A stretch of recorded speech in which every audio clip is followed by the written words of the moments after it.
Hello and welcome to Insights Exchange, a podcast that explores the ideas, people, and innovations shaping the world of research and academia.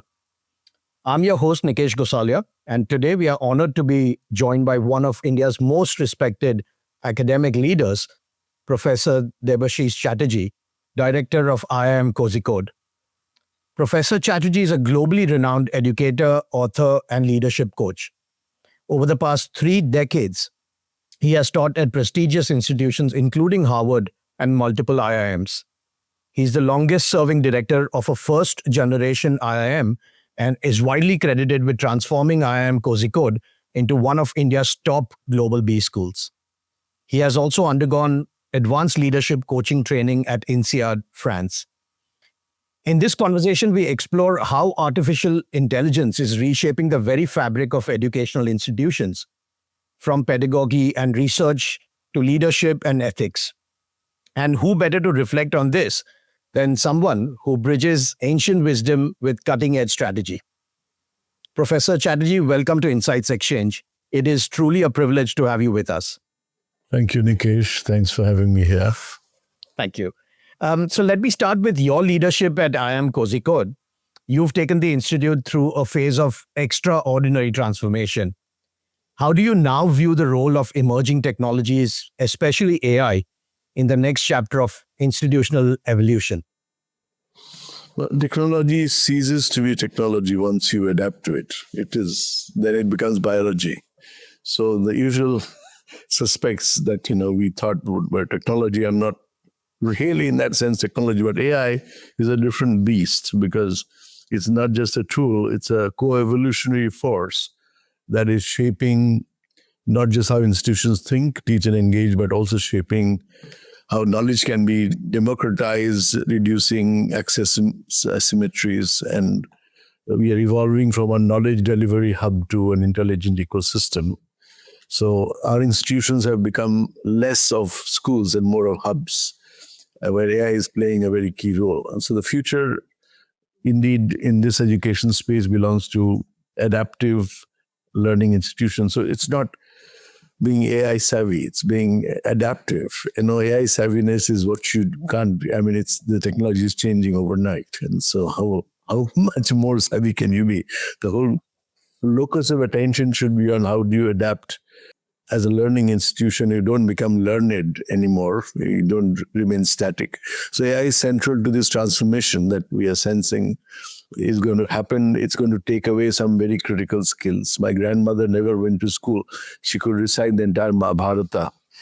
Those skills will be lost. And there'll be many other skills that will be lost. But then that's the way humans have decided to evolve. And we do not know what the future holds. I'm not a technology expert. All I can see is that you don't adapt, you perish. And that's going to be the story going forward. Brilliant. No, I'm already loving this, Professor Chatterjee. I think some of the nuggets, some of the gems that you're using, I think we are definitely going to reflect a little bit more on that. You often speak of future readiness, a term that's gaining traction but is rarely defined clearly. From your perspective, how would you define future readiness in the context of higher education, particularly in this AI-infused age, if I may say so? You see, the future has already happened, except that it is unevenly distributed among its constituencies. So future readiness actually means the ability to anticipate, adapt, and align intellectually and emotionally with rapid change. Because, the conflict is not just structural between what is and what could be. It is also emotional. What is and what I cannot grasp totally with my cognitive apparatus, my brain. So it is not just about tech adoption, but also cultivating resilience, ethical grounding, and learning agility. And institutions must prepare students for coexistence with these intelligent systems, not compete against them. Because if you look at technology as the core, future readiness means refining our definitions of success, not in terms of degrees conferred, but in terms of capabilities acquired and expanded. I'll give you an example. In one of the universities in New Zealand, I think Christchurch, they put up a whole course run by AI. There are no professors. Students took a few classes and then they demanded their fees back.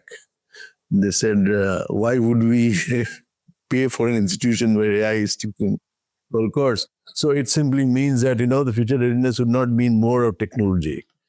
It means more of understanding how the human natural intelligence responds to artificial intelligence. Because you have to understand artificial intelligence is, after all, created by natural intelligence. We're not talking about natural stupidity. We're talking about natural intelligence. And so natural intelligence will predominate sooner or later. It will find a way to arrive at an exquisite synthesis, if you will. That could be the word between biology and technology and so forth.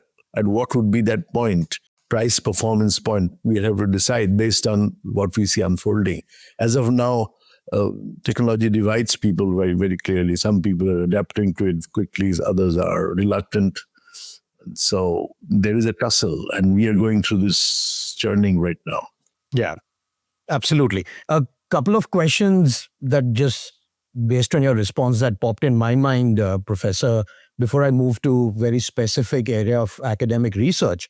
Where do you think India is currently in this whole, AI journey? Are you believe we are doing enough? Or do you think, we can, obviously there's always an opportunity to do more, but just, if you have a macro perspective on it. Well, India is, I can tell you, of the world cultures, India is the most curious lot. So I think the rate of adoption and adaptive capability is very high here. Contrary to, and just the sheer numbers, if you look at 1.5 billion people, there are always going to be technological savviness in a large mass. So if you look at the sheer numbers, adaptation will be of a larger scale here than anywhere else. So contrary to what most people believe, that, pan-Europe or pan-American adaptation of technology is lower than India. Just a few cities do not determine America or England or France. But if India, you see a coconut grower or a fish merchant in a small town in Kerala, Tamil Nadu, are using technology of the kind they use in New York. And so fundamentally, you have to look at India's scale as a very important factor in adoption of technology. Yeah. Thank you, Professor. When it comes to academic research, AI is already making its mark. So from literature review to data analysis. But then what happens to the idea of originality, authorship, even peer review for that matter? Are we as a community prepared to rethink these long-held concepts? Well, you have to ask what is new, what is novel. I would tend to believe that in research, use of AI, ChatGPT, etc., are inevitable. And you cannot, because it's like ease of doing business. Once got a Western toilet, you don't use an Indian toilet anymore. Just the convenience of it. What you sacrifice in the process, your muscular agility, your all of this is another question, but ease of usage. But then you have to see that you have to improve upon the algorithmic orientation of AI. See, you look at several research papers, they look more or less alike now because of usage of AI. So the asymmetries that you used to see among research papers is not visible anymore. IIT PhDs are using algorithms by the dozen, and when I recruit them, I find that their ability to define even fundamental concepts have been compromised seriously because they're giving one-size-fits-all answers to questions. And so if you look at the convergence and loss of creative quotient in the kind of research that we're seeing is really alarming. And institutions have to future-proof their research ethos by prioritizing insights over just output. You can have tons of output, but where is the insight that comes from irreverent questions that have not been asked by an algorithm? This is something that you have to really examine in the light of evidences that I'm seeing right now. Got it. And then that brings us to the ethical and philosophical lens, areas where your writing and leadership coaching really stands out. What are the big questions educators and researchers need to start asking as AI becomes more embedded in scholarship? See, wisdom must temper the intelligence. What is intelligence? Intelligence is the ability to look at a phenomenon in as many different ways as possible. Just because I have 100 ways of looking at it doesn't mean. Wisdom tells me what I should be doing and what I should not be doing. And so with the ability to take that data information, a variety of algorithmic views of the world, and then come to a conclusion as to what is the most appropriate thing to do is wisdom. See, data is simple. It's raining is data. It is raining in Kozhikode is information. I have to have an umbrella when I go out in Kozhikode is wisdom. Now, how are you going to use that data, which has now become information because of AI? How are you going to use it is what constitutes wisdom. And I think we must be anchored in humanistic ethics, especially in academia, to decide what we will accept or what we will not accept. That discernment. Suppose somebody creates an AI-based paper. Whose authorship is it? Does the credit go to AI or to the author? How do you discriminate? So the ability to discern, to discriminate from the human perspective is very, very critical. I think that's where wisdom comes in, to see what is not acceptable to us. And see, there are different ways of using AI to crack systems. So you can predict voter behavior, you can figure out everything about your personal life in a jiffy. But would you want to do that? So that's where wisdom steps in, and you have to have the discernment, which unfortunately is getting more and more precious by the day, because that is what people are going to pay you for, not for your research output, but how your research has impacted practice in ways that was not possible before. So this is going to be very, very critical. Absolutely.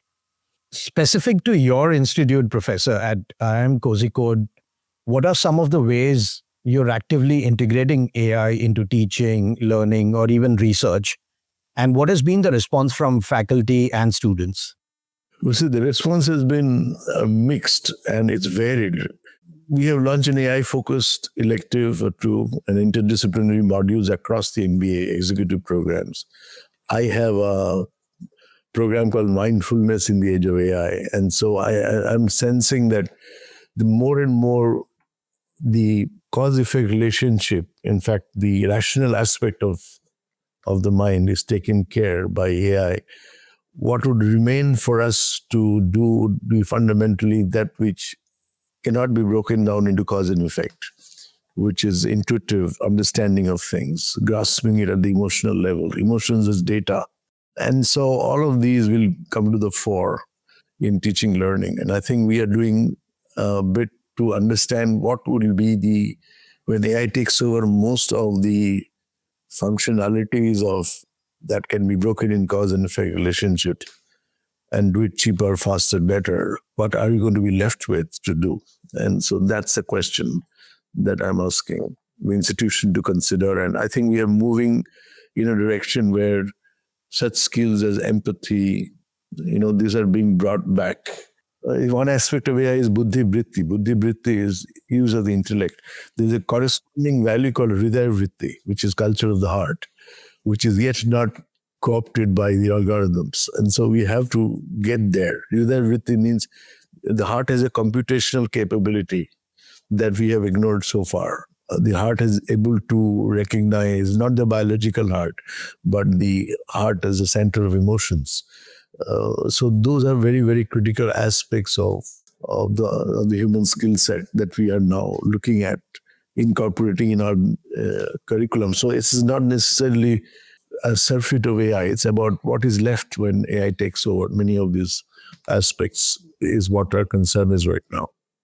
Absolutely, yeah. Speaking of the faculty, how do you see their roles evolving in this new landscape? What new skills or mindsets or even attitudes will educators need to stay relevant and be impactful? Yeah, the faculty has evolved from knowledge transmitters to learning architects. What I mean is that you are moving from one aspect of, see, there are four things any business school does. One is knowledge creation, then there's knowledge dissemination, then knowledge accreditation, and knowledge monetization. Of the four, knowledge creation is what needs primary focus. So faculty should be focused not so much on the transmission of it, but creation of it. The emphasis shifts from what to teach to how to mentor, to question, to coach. So I've converted all my training programs into coaching programs because I feel training is going to be redundant. You train dogs, you don't train people anymore.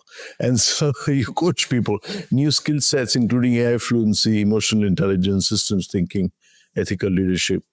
The mindset shift is from control to co-creation. And so you have to look at a teacher's role as not as the sage on the stage controlling a class, but essentially nudging by the side to see how you can ask the rare prompts and rare questions which will change the nature of the conversation, the discussion. And so these are some of the changing roles of faculty going forward. Got it. Absolutely. And I think you've covered this a little bit, Professor, in terms of, the so-called tension between embracing the future and preserving the human core of education. But how do you as a leader, still strike that balance? How do you kind of, reiterate that time? The tension is, there is a structural tension, as I said, between the current reality and the future. But I'm not a building, I'm a human being. So I don't experience structural tension. I experience the same tension in the form of emotions. And in the form of emotions, what I tend to do is follow the path of least resistance. So right now, the path of least resistance is my default modes of asking questions, my default mode of understanding something. But if my path of least resistance moves to using technology, I become more fluent in using technology, and that then becomes a path of least resistance. And so what happens is technology seamlessly blends in with my natural talent, my natural intelligence, and I can produce something that would be of remarkable value. So thinking of technology as alien, if I think of it as an ally, it makes sense for me because then I can use AI to shorten the time to produce a book. I write a book a year. Now I can write one in 6 months because all the editorial alignment work for which I used to spend lots of time is now available to me, right? So all I need is an idea which I can amplify, and then it can be dressed up in any which way the publisher wants it and the reader wants to read. So dressing up part is taken up. So your core is to design the cloth, the fabric, and dressing up can be done by technology that's far more capable of doing it. So you must know what are those complementarities that are available to you, and that's where value comes. Absolutely, yeah.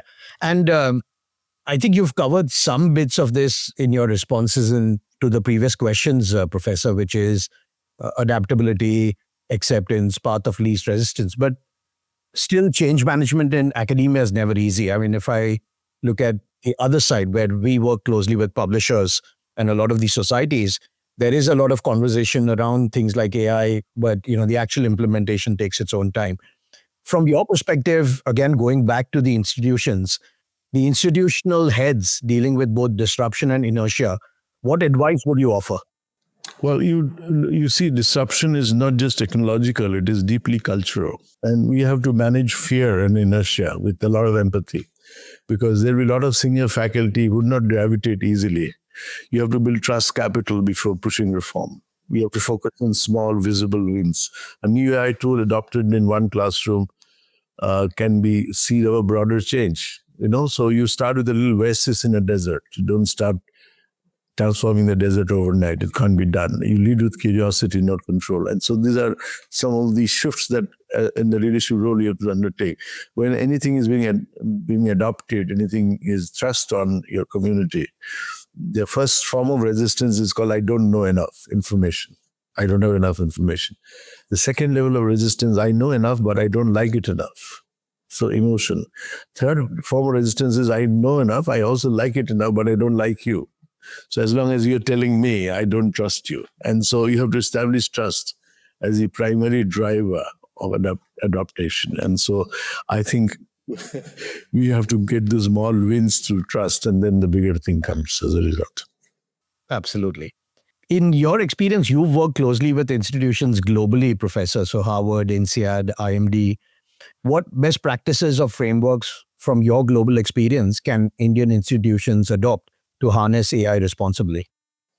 Well, you'll be surprised. Indian institutions are a lot more global than Western ones. You will see in Harvard people still using chalk and blackboard. And in and so the point is, what is global, what is east, what is west. Technology has eradicated many of those barriers. Nevertheless, good institutions have adopted AI at the strategic level. They use AI in their governance frameworks to ensure responsible use, which we haven't yet. They're collaborating with tech partners for sandbox innovation labs. They're promoting interdisciplinary research in a big way, combining AI with sociology, philosophy, public policy. They are focused on contextual innovation, not just copy paste. But you have to adopt this innovation wisely. See, there's a lot of AI-driven research that's happening in the frame of SMEs innovation. I was in England recently. In fact, I'm leading a bunch of British school deans into India in September, and for 60 odd deans directors from Indian institutions and 40 from England. So there would be mixing and matching of what's happening in multiple places. And so what's happening in India can also be adopted on a global scale because we are very smart with technology. So there's lots to learn from global next practices. The best practices are no longer best because they have been sort of old. So global next practices are what I'm curious about. Best are available to us yet. I mean, at the IIMs, of course, we know what's happening out there. Yeah. No, thank you. Thank you for sharing that, Professor. Your books, and I'm very curious about it. Karma Sutras, Krishna, the Seventh Sense. And I also see in the background the new one, which is 1 Minute Wisdom. And it was from a lot of Indian philosophical thought. And so just maybe two parts to the question, Professor. One is, how did the whole evolution of these books happen? And second is that, do you see any parallels between these ancient frameworks and brilliant? Yeah, I'm very curious. I'm going to get a copy.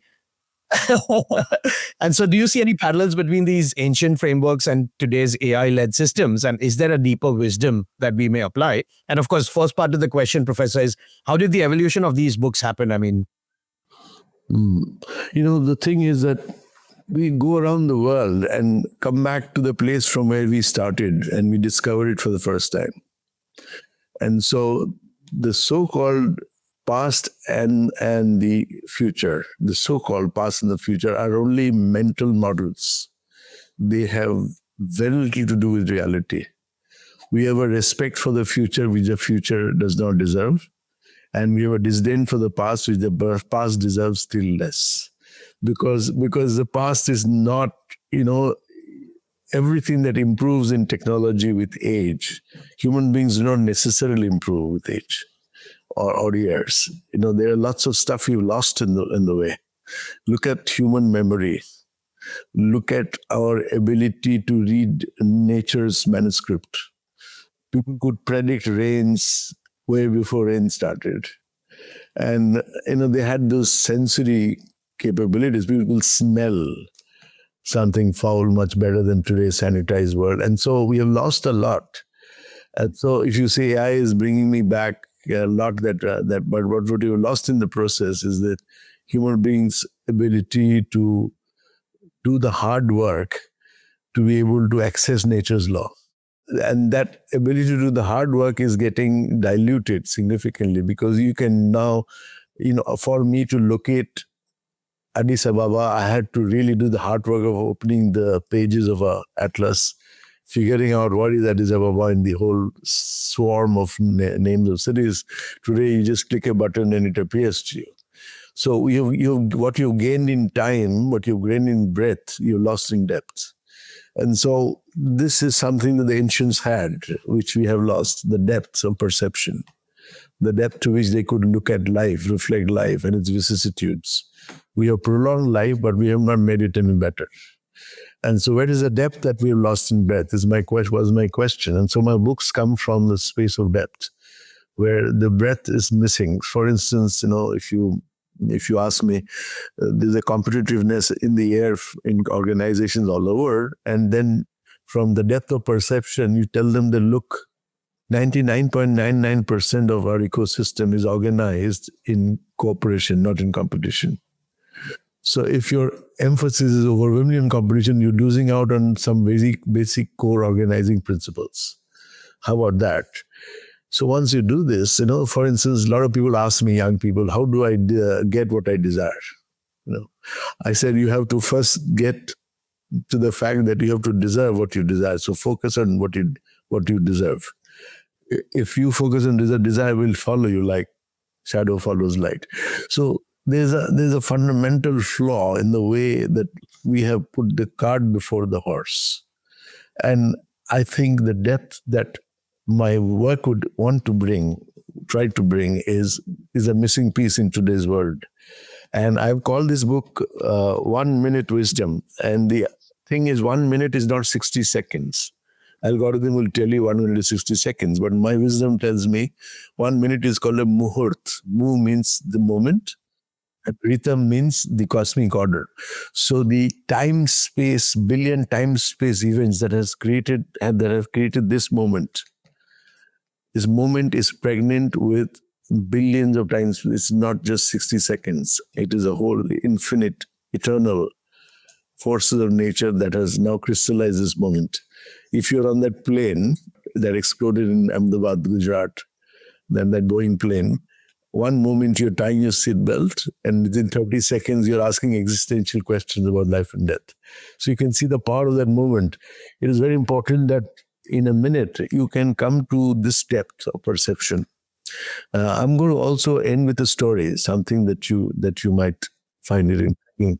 Now, this was the CEO of one of the top big 4 consulting firms, and he resigned at the age of 54 because he was diagnosed with terminal cancer, and the doctors told him 3 months to live.